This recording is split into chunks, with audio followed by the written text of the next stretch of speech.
जी, अस्सलाम वालेकुम दोस्तों। उम्मीद है आप सब अच्छे से होंगे। ये लेक्चर नंबर 7 है आईसीटी कोर कंटेंट मंथ 9 से। जैसा कि हमने प्रीवियस लेक्चर में देखा था bread and butter pi setups, तो इस लेक्चर में हम देखने जा रहे हैं सेल सेटअप्स। अगर आपने प्रीवियस लेक्चर देखा है तो आपको आइडिया होगा कि हमने इतनी डिटेल में पूरे दिन की रेंज को डिस्कस किया है। कब हमें कंसोलिडेशन देखने को मिलेगी, कब हमें जोड़ा स्विंग देखने को मिलेगा, लंदन ओपन में हमने किस तरह एंट्री लेनी है, या लंदन ओपन जोड़ा स्विंग जो है हमने किस तरह उसको यूटिलाइज करते हुए स्कैल्प करनी है। तो आपको अच्छे से आइडिया हो गया होगा। और हमारे लिए जो सबसे मेन सेशंस हैं वो है London open and New York open, जिसमें मार्केट ज़्यादा वोलेटाइल होती है। तो आपको अच्छे से आइडिया हो गया होगा। तो अब हम देखने वाले हैं सेल सेटअप्स। जो कुछ हमने बाय सेटअप्स में देखा है हम उसको इस लेक्चर में रिवर्स कर देंगे। तो चलें शुरू करते हैं। तो दोस्तों, जब हम स्कैल्पिंग करते हैं तो हमने स्मॉल प्राइस मूवमेंट को देखना होता है, उसकी कंसिस्टेंसी देखनी होती है कि मार्केट क्या करती है। तो सेल प्रोग्राम में हम दो मॉडल देखने जा रहे हैं, एक है ऑफसेट डिस्ट्रीब्यूशन और दूसरा है रीडिस्ट्रीब्यूशन। इन सेल प्रोग्राम इप्डा will perform one of two price engine models. तो सेल प्रोग्राम में हमें एक मॉडल देखने को मिलेगा, या तो वो ऑफसेट हो सकता है या वो रीडिस्ट्रीब्यूशन वाला हो सकता है। तो दोस्तों, हम सबसे पहले समझ लेते हैं ऑफसेट डिस्ट्रीब्यूशन को। Accumulate buy side liquidity buy repricing above and old high. तो दोस्तों, प्रीवियस वीडियो में मैंने सेल साइड को डायग्राम के थ्रू बताया है। प्लीज आप वो वीडियो जरूर देख लीजिएगा ताकि आपको पता चल सके कि जब ओल्ड लो या हाई ब्रेक होता है तो वहां पर सेल स्टॉप्स या बाय स्टॉप्स जो पड़े होते हैं उसके पीछे लॉजिक क्या होती है। तो अगर हम बाय स्टॉप की बात करें तो जब कोई भी ओल्ड हाई यानी प्रीवियस हाई ब्रेक होता है तो वहां पर ब्रेकआउट ट्रेडर्स आ जाते हैं for buying.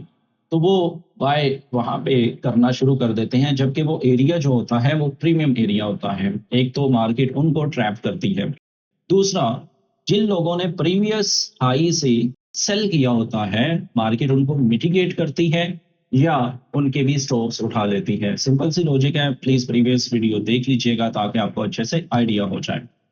Buy stops will be triggered inducing counterparties buyers to pair short entries with। तो जो स्मार्ट मनी होती है ना, जब मार्केट प्रीवियस हाई से ऊपर जाती है तो वहां पर ट्रिगर करती है काउंटर पार्टीज, यानी वहां पर बायर्स आते हैं। तो वो बाय कर रहे होते हैं प्रीमियम जोन में, जिसको स्मार्ट मनी लिक्विडिटी के तौर पे लेती है और फिर वो नीचे चली जाती है फॉर देयर शॉर्ट एंट्रीज। ठीक है। Price will seek a lower short term discount अरे टू ऑफसेट पोजीशंस। तो प्राइस ने बेसिकली डिस्काउंट अरे पर आना होता है उनको ऑफसेट करने के लिए, उनको पोजीशन से आउट करने के लिए। Very simple. अब हमारे पास है रीडिस्ट्रीब्यूशन। इसकी जो डेफिनेशन है वो है reaccumulate fair value in retracement higher at premium arrays. तो मार्केट जो है वो री अक्यूमुलेट करती है फेयर वैल्यू पर। वहां पर कोई भी पीडीआर रेस हो सकता है, इक्विलिब्रियम हो सकता है। मार्केट रिट्रेस करके प्रीमियम जोन में जाती है, प्रीमियम अरेज पर जाती है और वहां से फिर वो नीचे आना शुरू हो जाती है। इसमें क्या होता है, इसमें होता है कि जो वीक शॉर्ट होल्डर्स होते हैं मार्केट उनको स्क्वीज्ड करती है, यानी वो डर के मारे अपनी एंट्रीज को क्लोज कर देते हैं कि मार्केट तो बाय जा रही है, मार्केट उनके अगेंस्ट जा रही है। जबकि मार्केट रिट्रेसमेंट कर रही होती है, मार्केट अपने किसी फेयर वैल्यूएशन यानी प्रीमियम अरेज की तरफ जा रही होती है, जहां से स्मार्ट मनी और बैंक जो है वो सेल कर सकते हैं। सेकंड पॉइंट है price will seek to expand lower to a short term discount rate to offset positions. तो प्राइस जो है वो एक्सपैंड करेगी नीचे की तरफ जब वो रीच कर लेगी प्रीमियम अरेज फेयर वैल्यूएशन पर। तो उसके बाद मार्केट डिस्काउंट अरेज पर आएगी टू ऑफसेट पोजीशंस। तो जितने भी वीक शॉर्ट होल्डर्स या जिन्होंने बाय किया होगा प्रीमियम जोन में उनको ऑफसेट करने के लिए। आई होप आपको समझ आ गई है। अब हम चलते हैं नेक्स्ट। तो दोस्तों, इंजीनियरिंग बाय साइड लिक्विडिटी। तो जब बाय साइड लिक्विडिटी इंजीनियर होती है तो हमें क्या देखने को मिल सकता है। IPDA will reprice the market above an old high to promote buy stop that would be residing there for current short holders। तो दो चीजें हैं कि मार्केट ओल्ड हाई से ऊपर जब जाती है तो वहां पर शॉर्ट होल्डर्स के स्टॉप्स पड़े होते हैं या ब्रेकआउट ट्रेडर्स के स्टॉप पड़े होते हैं। This in असेंस engineers buyers at premium prices. तो ये असेंस यानी ये उनको इंड्यूस करता है कि बायर्स वहां पर आए, यानी ब्रेकआउट ट्रेडर्स वो प्रीमियम में इसको बाय करें। द ओपन फ्लोर यानी ओपन इंटरेस्ट जो है वो अबव है और हाई से में आल्सो हैव बाय स्टॉप्स और ब्रेकआउट सिस्टम्स। जैसा कि मैंने आपको बताया है कि ओपन फ्लोर से ऊपर जो है वो बाय स्टॉप्स खड़े होते हैं that wish to buy on strength. वो इसको स्ट्रेंथ समझ के वहां पर बाय कर रहे होते हैं कि ब्रेकआउट हो गया, भाई स्ट्रेंथ आ गई है, बाय कर लो, कहीं मिस ना हो जाए। जबकि मार्केट ने कहाँ जाना होता है, नीचे जाना होता है, और इस मॉडल को कहते हैं offset distribution. Its primary purpose, इसका जो मेन पर्पस होता है वो ऑफसेट करना होता है शॉर्ट होल्डर्स और इंड्यूस करना होता है बायर्स को कि वो प्रीमियम प्राइस में इसको खरीदें। The model is seen frequently in bearish market condition. ये वाला जो ऑफसेट डिस्ट्रीब्यूशन है ये हमें फ्रीक्वेंटली देखने को मिल सकता है, बार बार भी देखने को मिल सकता है अगर हमें इसका पता है, क्योंकि HTF इंस्टीट्यूशनल ऑर्डर फ्लो जो है वो लोअर प्राइसेस सजेस्ट कर रहा होता है। तो यहाँ पर सबसे इंपॉर्टेंट बात जो हमारे पास आती है वो है आपकी डायरेक्शन। तो आपने HTF यानी वीकली डेली H4 जो है उसको देखते हुए अपने नैरेटिव सेट करने हैं। अगर आपको नहीं पता कि आप किस तरह नैरेटिव सेट कर सकते हैं तो आप मेरी 2C फेड स्ट्रेटजी देख लें, उसमें मैंने बड़े अच्छे से एक्सप्लेन किया है और वो स्ट्रेटजी भी कमाल की है। मैं टेलीग्राम चैनल में उसके रिजल्ट शेयर करता रहता हूं। अगर आपने टेलीग्राम चैनल ज्वाइन नहीं किया हुआ तो वो भी कर लें, लिंक इन डिस्क्रिप्शन। तो दोस्तों ये जो ऑफसेट डिस्ट्रीब्यूशन है ये हमें अनफोल्ड यानी देखने को मिलता है किसमें, बेरिश मार्केट में। और अगर हम इसको सीख लेते हैं तो हम जो है इंट्राडे में इससे स्कैल्पिंग कर सकते हैं। अब हम चलते हैं नेक्स्ट, रीडिस्ट्रीब्यूशन यानी बैंक्स या स्मार्ट मनी को मार्केट ऑफर करती है कि वो शॉर्ट की एंट्रीज ले लें। ठीक है, IPDA will reprice the market higher to a fair value price array to provide smart money premium pricing for short entries। यानी वही बात जो मैंने अभी की है, स्मार्ट मनी को मार्केट ऑफर करती है कि वो अपनी शॉर्ट एंट्रीज ले लें। The market will be bearish from an institutional perspective and many times unfold after a recent buy stop raids। तो होता क्या है कि मार्केट नीचे आ रही होती है, रिट्रेस करती है और कोई शॉर्ट टर्म हाई स्वीप करने के बाद या रेड करने के बाद मार्केट नीचे आना शुरू हो जाती है। The retracement higher in price will place pain on current short holders and tend to induce buying। होता क्या है भाई लोग कि जब मार्केट ऊपर की तरफ जा रही होती है तो ये तकलीफ देती है शॉर्ट होल्डर्स को जिन्होंने सेल किया होता है, और बायर्स को इंड्यूस करती है कि भाई बाय करो, मार्केट निकल रही है बाय के लिए, बाय कर लो। Thus providing buyers are liquidity to pair smart money short entries. वही बात जो हमने पहले भी देखी है कि बाय साइड लिक्विडिटी जो है बायर्स को ज्यादा ऐड करना बेसिकली ये स्मार्ट मनी की शॉर्ट एंट्रीज की जमानत है। ठीक है, इस मॉडल को कहते हैं जी रीडिस्ट्रीब्यूशन इन ICT। तो सर माइकल का ये वाला मॉडल रीडिस्ट्रीब्यूशन वाला है। इसका प्राइमरी मकसद यानी पर्पस जो है वो है कि न्यू शॉर्ट एंट्रीज प्रोवाइड करना बैंक्स या स्मार्ट मनी को और इंड्यूस करना मोर बायर्स यानी लिक्विडिटी को, ताकि वो प्रीमियम प्राइस में इसको बाय करें और उनको मुनाफा हो, यानी स्मार्ट मनी को मुनाफा हो। Model is seen frequently in bearish market conditions. ये भी भाई बार बार देखने को मिल सकता है, लेकिन शर्त ये है कि हमारी डायरेक्शन सही होनी चाहिए, हमारे बायस सही होने चाहिए और वो सुजेस्ट कर रहे हो लोअर प्राइसेस। ये वाला मॉडल भी हमें बार बार देखने को मिल सकता है जैसा कि मैंने पहले कहा, और हम इसको इंट्राडे में यूज करके अपनी सेल की एंट्रीज बना सकते हैं। सेम ये वाली स्लाइड हमने प्रीवियस लेक्चर में देखी है। ट्रेड ड्यूरेशन जो है वो 1 से 2 घंटे का होना चाहिए या इससे कम। पिप्स पर ट्रेड 15 to 30 पिप्स। टाइमिंग जो है वो आपने 5 मिनट्स की रखनी है। अब हम बात करेंगे सेटअप्स की। तो पर वीक हमें 15 या इससे ज्यादा देखने को मिल सकता है। पर डे 2 या 3 सेटअप फाइंड कर सकते हैं, ज्यादा ही कर सकते हैं वैसे, लेकिन ICT 3 सुजेस्ट कर रहा है। पर सेशन हमें स्कैल्प देखने को मिल सकती है। London open, new york open, London close and Asia. तो हम इसमें अपनी एंट्रीज देखेंगे। रिस्क टू रिवार्ड हम 1 by 1 करेंगे, और जब आपको एतमाद आ जाए, कॉन्फिडेंस आ जाए, तो आप 1 by 3 भी कर सकते हैं।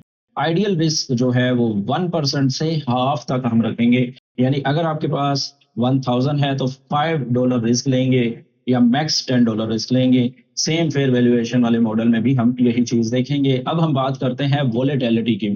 तो ICT किल जोन बेसिकली वोलेटिलिटी का नाम है कि हमें किस टाइम ज्यादा वॉल्यूम देखने को मिल सकता है। अगर आपने कभी वॉल्यूम को यूज किया है तो आप प्लीज वॉल्यूम का इंडिकेटर लगाएं और आईसीटी किल जोन के जो टाइमिंग है उस विंडो में देखें कि वो जो वॉल्यूम बार बन रही होगी ना नीचे, वो उस टाइम ज्यादा बन रही होगी। तो सर माइकल ने बेसिकली किल जोन निकाले ही इसीलिए है कि उस टाइम मार्केट में पैसा आता है। तो जब मार्केट में पैसा आएगा तो हम ज्यादा पैसा बना सकते हैं।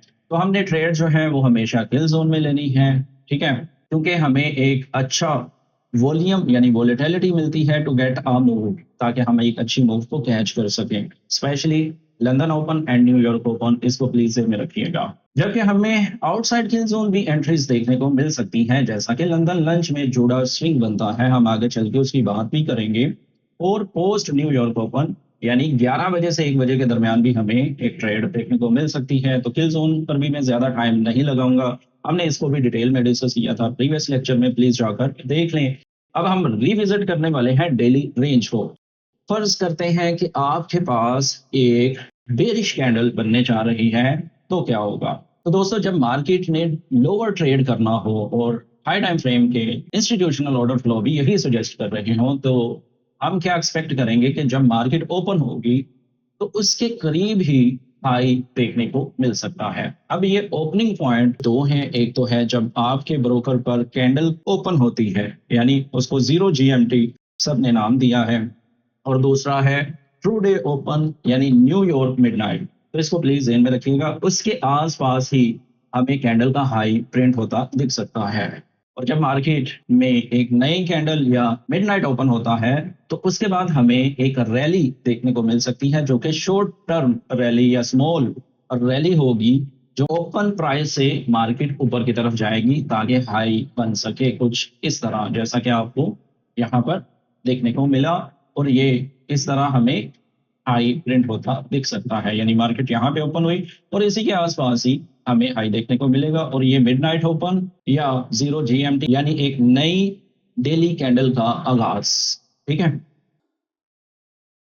तो दोस्तों, लंदन ओपन जब पोस्ट करे इनिशियल लेग लोअर यानी मार्केट नीचे की तरफ आए, swing high to swing low print कर दे, तो हमें वेट करना है न्यूयॉर्क ओपन का, ठीक है। लंदन ओपन में भी हम ट्रेड करेंगे, बट अगर ये ट्रेड हो जाती है तो हम न्यूयॉर्क ओपन का वेट करेंगे, ठीक है। तो ये लंदन ओपन स्विंग है, हाई से तकरीबन 20-30% जो है वो मूव दे देती है डेली का। और जब हमारे पास लंदन लंच का टाइम आएगा यानी प्री न्यूयॉर्क ओपन, तो वहां पर हमें एक रिट्रेसमेंट देखने को मिल सकती है, जिसको भी हम ग्रैब कर सकते हैं फॉर आवर स्कैल्प ट्रेड, ठीक है। मुश्किल होती है लेकिन हम कर सकते हैं। और उसके बाद ओपन होगा हमारे पास न्यूयॉर्क सेशन। अगर तो लंदन ने हमें एक लोअर लग दिए हैं तो न्यूयॉर्क ओपन जो है वो इसको कंटिन्यू करेगा। कहाँ तक कंटिन्यू कर सकता है? 5 डे एडीआर लो, जो हमें 5 day average daily range suggest कर रही होगी इन पिप्स, वहां तक मार्केट रीच कर सकती है इन एनवाई ओपन या लंदन क्लोज में। अर्ली लंदन क्लोज में हमें ये चीज देखने को मिल सकती है, और फिर हम लंदन क्लोज में ही कैंडल का लो प्रिंट होता देख सकते हैं, और उसके बाद मार्केट अपनी क्लोजिंग की तरफ जा सकती है। तो आई होप आपको ये पूरे दिन की रेंज का आइडिया हो गया होगा। अब हम डिस्कस करते हैं सेशन बाय सेशन। तो दोस्तों, लंदन ओपन को सबसे पहले हम डिस्कस करेंगे। When high time frame institutional order flow is bearish, we anticipate London session high of day formation. तो जब हमारे पास हाई टाइम फ्रेम की डायरेक्शनल बायस जो है वो सजेस्ट कर रहे हो कि मार्केट मजीद नीचे जाएगी, तो हम लंदन में एक हाई प्रिंट होता देख सकते हैं। The open at 0 GMT or midnight in New York can see a protraction phase higher in price. तो जब हमारे पास मिडनाइट ओपन होगा उसके बाद हमें एक चूडास देखने को मिलेगा, मार्केट ऊपर की तरफ जाना शुरू हो जाएगी और हम उसको अलाइन कर लेंगे, यानी इस हाई को अलाइन कर लेंगे अपने प्रीमियम अरेज के साथ, और हम वहां से इसको सेल कर सकते हैं। दूसरी कंडीशन ये है कि ये भी स्कैल्प हो सकता है फ्रॉम द ओपन और जस्ट बिलो इट, ठीक है। यानी जब मार्केट 12 AM या 0 GMT जो नए दिन का आगाज होता है उससे नीचे आए, तो हम वहां से इसको बाय कर सकते हैं। प्रायर टू 1 AM कहाँ तक हम इसको होल्ड कर सकते हैं? 1 बजे रात के न्यूयॉर्क टाइम के अकॉर्डिंग। बट मैं कहूंगा कि भाई छोटी मूव को कैच करने की बजाय एक बड़ी मूव की तरफ जाएं, जब 1 AM पर ये जूडास कंप्लीट हो जाए तो वहां से सेल करें, क्योंकि आपको पता है कि आपके नैरेटिव, आपके बायस जो है वो सेल के हैं, तो इसलिए सेल ही किया जाए तो बेहतर है। तो ये जो लंदन जुड़ा स्विंग हायर जब मार्केट जा रही होगी तो ये इजीली स्कैल्प हो सकता है, हम इसको आराम से कैच करके स्कैल्प कर सकते हैं। और शॉर्ट टर्म बाय, यानी बाय के लिए भी हम कर सकते हैं, और जब ये कंप्लीट हो जाए तो सेल के लिए तो हमें करना ही चाहिए इन लंदन ओपन। ठीक है, जब मार्केट नीचे आ रही होगी तो फिर रिट्रेस कर सकती है 5 AM टू 7 AM, यानी लंदन लंच के दरमियान आपने इस ट्रेड को कैच कर लिया, मार्केट नीचे आ रही है, नीचे आ रही है, नीचे आ रही है, तो आपने घबराना नहीं है। कब तक? 5 AM तक। तो 5 AM टू 7 AM हमें रिट्रेसमेंट देखने को मिल सकती है, and this can provide a short scalp. ये भी स्कैल्प के लिए जो है अपॉर्चुनिटी है, अगेन हमें नहीं करना चाहिए वंस अ प्रीमियम अरे इज हिट। ठीक है, यानी मार्केट 5 AM टू 7 AM जो रिट्रेस कर रही होगी तो कोई ना कोई उसने प्रीमियम अरेज छोड़ा होगा, तो हम वहां तक इसको स्कैल्प कर सकते हैं, बट नो नीड, सजेस्ट नहीं करता मैं, आप सेल के लिए ही इसको देखिएगा। Even after the ideal Judas entry point has passed, यानी हमने जूडास स्विंग वाली एंट्री को पास कर दिया, मिस हो गई हमसे, तो 5 मिनट्स पर जो रिट्रेसमेंट हो रही होगी हम वहां पर स्कैल्प कर सकते हैं। मिसाल के तौर पे हाई से मार्केट नीचे आ रही है, तो 5 मिनट्स में अगर हमें मार्केट दोबारा कोई रीबैलेंस छोड़ते हुए ऑफर करती है तो हम वहां पे शॉर्ट की एंट्री स्कैल्प के लिए ले सकते हैं। The reminder of London open to 5 AM new york time, तो हम 5 AM न्यूयॉर्क टाइम तक एंट्रीज दोबारा ले सकते हैं, क्योंकि हमें पता है कि रिट्रेसमेंट जो होनी है वो 5 AM टू 7 AM में होनी है। आई होप आपको अच्छे से समझ आ गई है। यहाँ पर हम देख लेते हैं, ये मिडनाइट ओपन यहाँ से स्टार्ट होता है और हमें ये जूडास देखने को मिलता है। कहाँ तक देखने को मिलता है? Fair valuation. यहाँ पे जो मॉडल प्ले हुआ है वो रीडिस्ट्रीब्यूशन वाला हुआ है, क्योंकि ये क्या है, हमारे पास एक रिजेक्शन ब्लॉक है। मार्केट उस पर टैप होती है, लंदन सेशन होता है और मार्केट नीचे आना शुरू हो जाती है। तो इस तरह हम लंदन ओपन को ट्रेड कर सकते हैं। ये 5 मिनट का चार्ट है। ठीक है, अब हम देखते हैं न्यूयॉर्क सेशन को।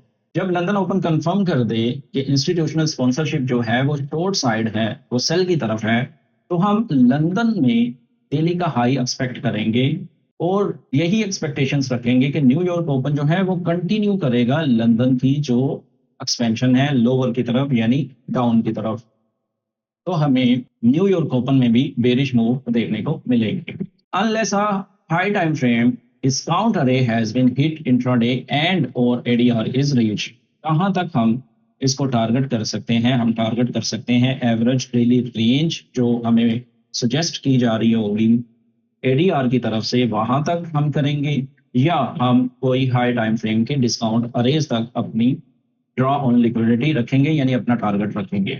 We look for the intraday swings. हम इंट्राडे स्विंग्स देखेंगे जो लोअर की तरफ डिटरमिन करे और प्रीमियम रेंज में हो, तो हम वो स्विंग देखेंगे, शॉर्ट टर्म हाई देखेंगे जो प्रीमियम जोन में हो और वो प्रीमियम अरेज पर टैप हो, ताकि हम शॉर्ट की एंट्रीज ले सकें न्यूयॉर्क ओपन के जोन में। इसमें हम 820 या 830 की हेल्प लेंगे, क्योंकि ये CME ओपन का टाइम है और यहाँ पे हमें अनदर जूडास यानी रिट्रेसमेंट देखने को मिल सकती है टू फेड, यानी बेवकूफ बनाने के लिए रिटेलर्स को। Target will be the 5 day average daily range low and the next HTF discount अरे फाउंड ऑन अ H4 और 60 मिनट्स बेसिस। तो हम यहाँ पे टारगेट करेंगे ADR की रेंज को, या H4 के डिस्काउंट अरे, या 1 आवर के किसी भी डिस्काउंट अरे को for our target. If ADR low is reached prior to 10 AM, ADR की जो रेंज है वो 10 AM तक कंप्लीट हो जाए, तो हम वहां पे 80-20 रूल अप्लाई करेंगे। 80% हम अपना प्रॉफिट बुक कर लेंगे, जबकि 20% हम छोड़ देंगे टू आवर डिस्काउंट अरे हाई टाइम फ्रेम के। ठीक है, आई होप आपको समझ आ गई है। तो दोस्तों इसकी एग्जांपल देख लेते हैं। ये 820 की लाइन है, उसके बाद मार्केट क्या करती है? रिट्रेस करती है। कहाँ तक करती है? फेयर वैल्यूएशन तक, यानी यहाँ पे हमें FVG देखने को मिलती है। तो ये रिट्रेसमेंट क्या है? बेसिकली ये है चूड़ा स्विंग, जो कि हमें न्यूयॉर्क ओपन में देखने को मिला और उसके बाद मार्केट नीचे की तरफ आ गया। तो दोस्तों इस तरह जो है हम न्यूयॉर्क ओपन को यूज कर सकते हैं for our sell entries. I hope आपको अच्छे से समझ आ गई है। अब हम चलते हैं नेक्स्ट, जो कि हमारे पास है द लंदन क्लोज सेशन। तो दोस्तों, जब मार्केट अपने 5 डे एडीआर लो तक रीच कर जाए और आपके पास टाइम हो 10:30 न्यूयॉर्क टाइम, तो इसके बाद हम एक्सपेक्ट कर सकते हैं रिट्रेसमेंट। ठीक है, जैसा कि मैंने टेलीग्राम चैनल में कल बताया था, क्योंकि गोल्ड जो है वो अपनी डेली रेंज को एक्सीड कर चुका था अराउंड 10-10:30। तो फिर मैंने कहा था कि लंदन क्लोज जो है वो रिट्रेस कर सकता है, और अल्हम्दुलिल्लाह वैसा ही हुआ। आप प्लीज़ ग्रुप में जाके वेरीफाई कर लें। तो वो इसी बिहाफ पर कहा था कि जब एडीआर की रेंज कंप्लीट हो गई थी।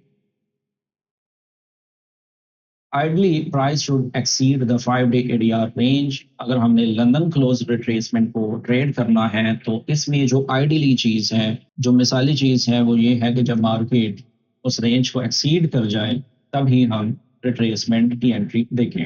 इसके लिए हम 5 मिनट्स फेलियर स्विंग देखेंगे एट द लो। ये लो पर हमें कोई फेलियर स्विंग यानी एसएमटी देखने को मिल जाए, या बुलिश ऑर्डर ब्लॉक मिल जाए to enter for our buy entries. ठीक है, सर ने वैसे सेल ही दिखाई है, बट मैं पूरी कैंडल की रेंज को डिस्कस कर रहा हूँ, इसलिए मैं आपको बाई की ही एंट्रीज दिखाऊंगा। इसमें हम 10 पिप्स बिलो डेली लो जो है, जो हमारे पास फॉर्म हो रहा होगा, या एडीआर का जो लो आ रहा होगा, उससे 10 पिप्स नीचे जो है अपना रिस्क रखेंगे, और 20 to 30% जो है पूरे दिन की रेंज का टारगेट रखेंगे। अगर ये 100 पिप्स की कैंडल है, तो हम 20 या 30 पिप्स का टारगेट रखेंगे। वैसे 20 पिप्स जो है वो जरूरी है, 20 से एक्सीड ना ही करें तो बेहतर है। Keep in mind this trade can be very difficult. तो ये बहुत डिफिकल्ट हो सकता है, क्योंकि आप ट्रेंड के अगेंस्ट जाके एक ट्रेड को कैच करने की कोशिश कर रहे हैं। और इसकी दूसरी रीजन ये है कि सम टाइम एडीआर जो है वो अपनी लिमिट या रेंज से ज्यादा एक्सीड कर जाता है, जब हमें बड़े रेंज डे या लार्ज रेंज डे देखने को मिलते हैं।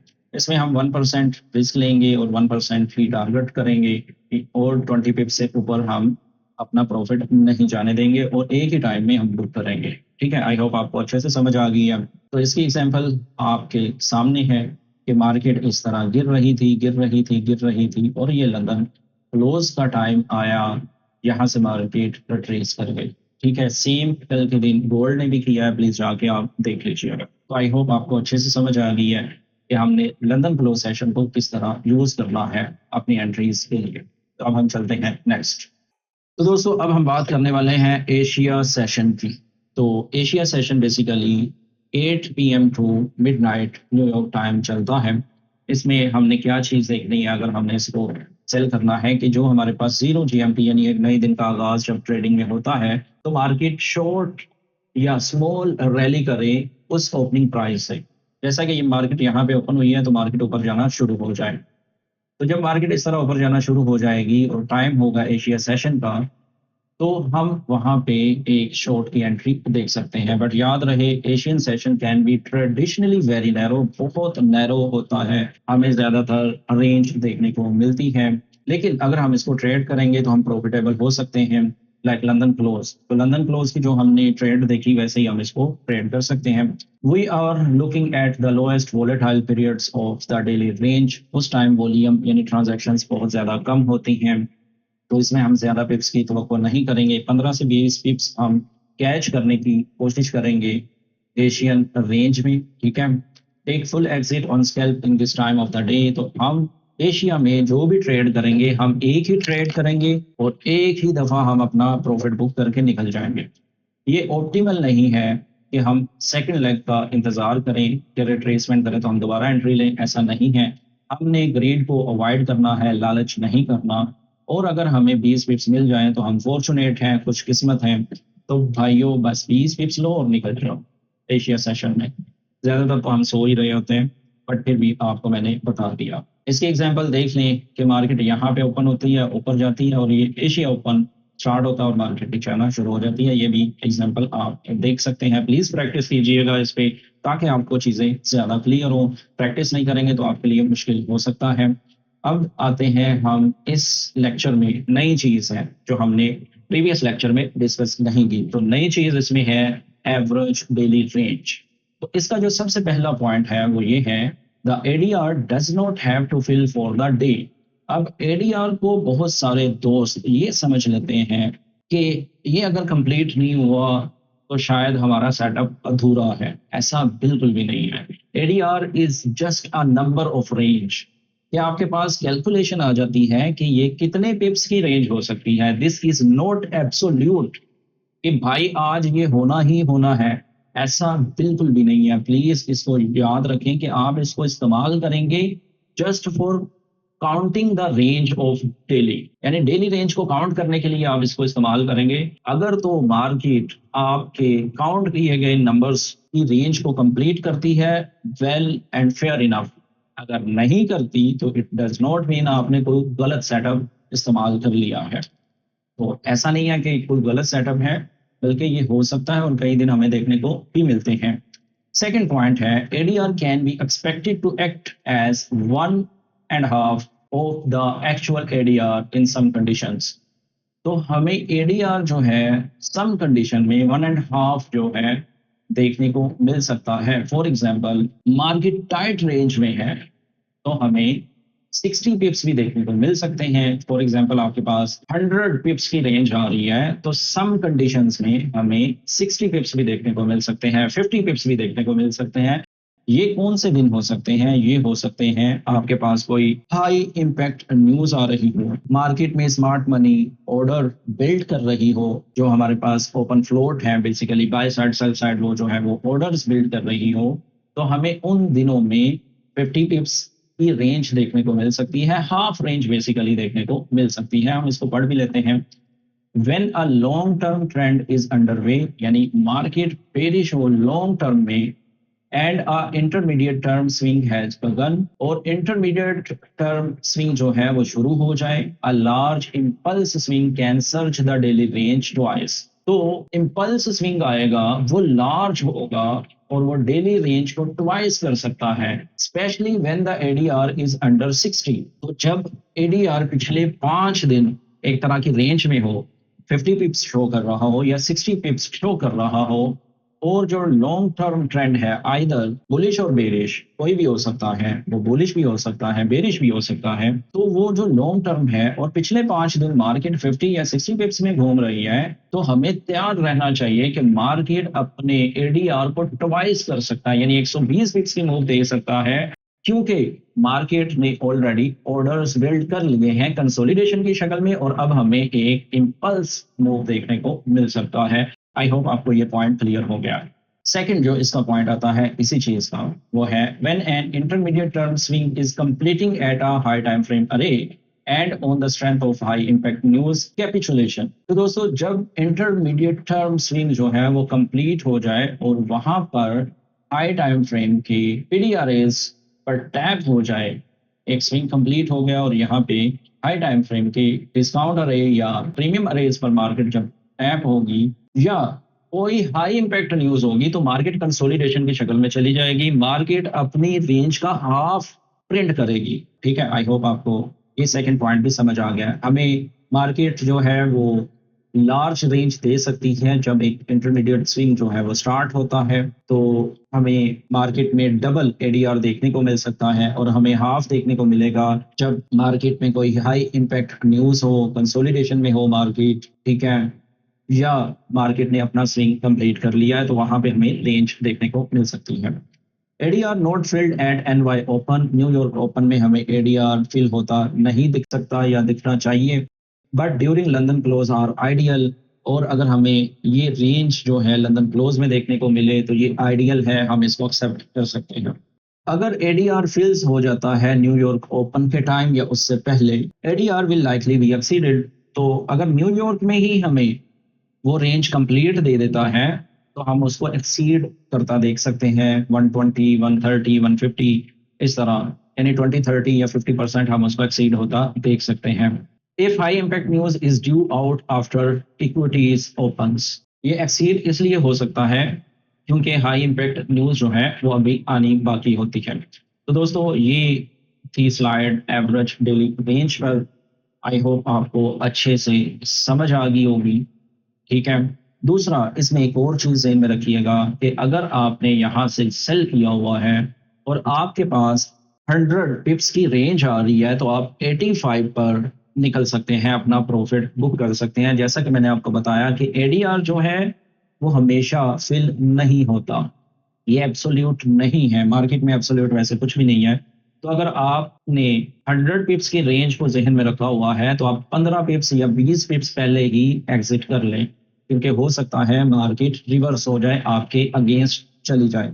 तो 15 पिप्स या 20 पिप्स पहले आपने एग्ज़िट करना है, या 80-20 जो है वो रूल आप अप्लाई कर सकते हैं। आई होप आपको इस स्लाइड की भी समझ आ गई है और पॉइंट्स की भी समझ आ गई है। अगर आपका कोई भी क्वेश्चन है तो कमेंट करें, मैं इंशाल्लाह आपको ज़रूर रिप्लाई करूँगा। अब हम चलते हैं नेक्स्ट। सेम अगर आपने नीचे से बाय किया है तो आप पहले एग्ज़िट कर सकते हैं। वाइस वर्सा जो चीज़ें मैंने आपको सेल के लिए बताई, आप बाय के लिए भी देख सकते हैं। अब आता है इन अ नटशेल, स्कैल्पिंग मॉडल के लिए जो नटशेल चाहिए, जो चीज़ें आपको चाहिए वो क्या है? इसका पहला पॉइंट है essentially the setups are micro setups. ये छोटे-छोटे सेटअप्स हैं on the 5 minute chart, 5 minute के चार्ट पर, वही outline on the high time frame chart. तो हम बेसिकली अपने हाई टाइम फ्रेम के चार्ट पर आउटलाइंस बना के रखेंगे, कहाँ पे प्रीमियम अरेज हैं, कहाँ पे डिस्काउंट अरेज हैं। तो हमने बेसिकली अपने नैरेटिव जो है वो हाई टाइम फ्रेम पे बनाने हैं। आप उसके लिए वीकली भी देख सकते हैं, डेली भी देख सकते हैं, H4 और H1 को भी इस्तेमाल कर सकते हैं। सेकंड पॉइंट है the elements of time of day are essentials. तो टाइम ऑफ डे, देखें आईसीटी जो है उसमें सबसे पहली जो चीज आती है वो है टाइम, यानी आप किस स्किल जोन में अपनी एंट्रीज बनाने जा रहे हैं। आया कि वो लंदन ओपन है या न्यूयॉर्क ओपन है, यही तो सेशंस है जो हाई वोलेटाइल हैं और इसी को ही हमने फॉलो करना है अपनी एंट्रीज के लिए। तो ये एसेंशियल्स हैं to framing the intraday price swings in every daily range. जैसा कि हमने डेली रेंज को बड़ी तफसील के साथ देखा है, तो ये उसके लिए एसेंशियल है ताकि हम अपना फ्रेम बना सकें डेली रेंज का, कि लंदन ओपन में हाई लगेगा या लो लगेगा, या हमें न्यूयॉर्क में हाई देखने को मिलेगा। तो ये हमने बेसिकली प्रोबेबिलिटीज अपनी सेट करनी है। थर्ड पॉइंट जो कि ये भी जरूरी है वो है the HTF PDRAs will draw price and intraday. The low time frame PDRAs will provide the timing and price levels to enter on. तो हाई टाइम फ्रेम के जो पीडीआरएस हैं उनको हम ड्रा करेंगे, ठीक है। और जो इंट्राडे में हमारे पास लो टाइम फ्रेम के पीडीआरएस होंगे वो हमें टाइमिंग प्रोवाइड करेंगे। फॉर एग्जांपल हमने डेली का कोई ऑर्डर ब्लॉक मार्क किया हुआ है अपने चार्ट पर, और हम उसको लो टाइम फ्रेम यानी 5 मिनट्स में लेके जाते हैं, तो वहां पर हमें क्लियरली टाइम का पता चल रहा होता है कि अब मार्केट लंदन ओपन में है, लंदन लंच में है, न्यूयॉर्क में है या लंदन क्लोज सेशन में है। तो हम उसको अलाइन करेंगे, किसको, टाइम को, प्राइस के साथ। अब प्राइस क्या है, हाई टाइम फ्रेम के पीडीआरएस। तो हम टाइम एंड प्राइस को अलाइन करने के बाद अपनी एंट्रीज लेंगे। आई होप आपको ये पॉइंट भी क्लियर हो गया। हमारा सेकंड लास्ट पॉइंट है ideally we use scalps to fill in slow periods or enter trades that may have already started and the lowest risk entry has long passed। तो दोस्तों इस पॉइंट का मतलब ये है कि हम जो स्कैल्पिंग करें तो हम स्लो पीरियड्स में करें, यानी हम एशिया सेशन में करें या जुड़ा स्विंग को यूज करें, लंदन जुड़ास को, वहां पर कम जो है मार्केट वोलेटिलिटी होती है, या हम लोएस्ट रिस्क एंट्रीज लें, यानी हम एक ऐसा सेटअप फॉलो करें जो ऑलरेडी शुरू हो चुका है। फॉर एग्जांपल हम एमएसएस को देखते हुए जो ट्रेड करते हैं तो उसमें हमारा रिस्क जो है वो कम हो जाता है। तो हम इस तरह के सेटअप्स को फॉलो करें। If you spend your time studying whether the high time frame is moving higher or lower and wait for small range day to form, the market will reward your patience and supply you with daily range that expand and form clear intraday swings perfect for scalping। तो अगर आप अपना time देते हैं high time frame की analysis को study करने के लिए और आप देखते हैं कि मार्केट या बाय जा सकता है या सेल जा सकता है, तो उसके लिए आप वेट करते हैं कि हमारे पास स्मॉल रेंज डेज बने। जैसा कि हमने एडीआर में देखा 60 पिप्स की रेंज या 50 पिप्स की रेंज बनती है। तो बेसिकली वहां पर मार्केट जो रेंज कर रही होती है वो बेसिकली ऑर्डर्स बिल्ड कर रही होती है। हमें ओपन फ्लोट चाहिए, ऑर्डर्स बिल्ड करती हुई रेंज चाहिए, कंसोलिडेशन चाहिए। किसके लिए, कि जब मार्केट इंपल्स मूव देगी तो हमें रिवॉर्ड अच्छा मिल जाएगा। किस चीज का, हमारे सब्र का। सब्र जरूरी है। और ये सप्लाई होगी किस चीज की, डेली रेंज की, कि वो एक्सपेंड करे। जब मार्केट कंसोलिडेशन में जो हमने फर्स्ट लेक्चर फर्स्ट मंथ में पढ़ा था, क्या था, expansion, retracement, reversal and consolidation. तो हमने ये हालतें देखनी है मार्केट की जो हमने पढ़ी हुई है। तो मार्केट अगर रेंज में है और हम एक अच्छी मूव कैच कर लेते हैं तो ये क्लियर इंट्राडे स्विंग्स को स्कैल्प करने के लिए परफेक्ट है। आई होप आपको ये चीज़ समझ आ गई है और इसी के साथ इस लेक्चर का इख्तिताम होता है, एंड होता है। मैं उम्मीद करता हूँ कि आपने इस वीडियो में बहुत कुछ सीखा होगा। अगर आप समझते हैं कि ये वीडियो यूज़फुल है, इसको लाइक करें, कमेंट करके मुझे बताएँ और अपने दोस्तों के साथ शेयर करें। अगर आपने चैनल को सब्सक्राइब नहीं किया हुआ तो वो भी कर लें। मिलते हैं नेक्स्ट वीडियो में। अल्लाह हाफ़िज़।